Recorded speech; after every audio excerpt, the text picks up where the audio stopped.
جنت میں لے جانے والے اعمال۔ سیدنا ابو ایوب انصاری رضی اللہ تعالی عنہ سے روایت ہے کہ نبی کریم صلی اللہ علیہ وسلم نے ارشاد فرمایا کہ جو شخص قیامت کے دن اس حال میں آیا کہ وہ اللہ تعالیٰ کی عبادت کرتا تھا اور اللہ تعالیٰ کے ساتھ عبادت میں کسی کو شریک نہیں کرتا تھا، نماز پڑھتا تھا،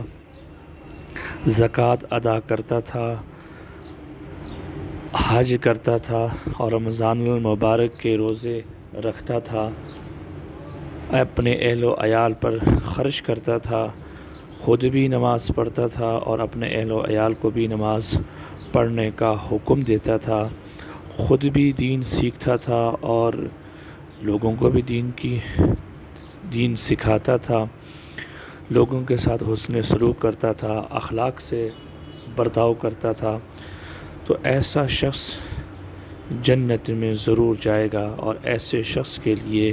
جنت میں جانا واجب ہے۔ اللہ تعالی ہمیں نیک اعمال کرنے کی توفیق عطا فرمائے۔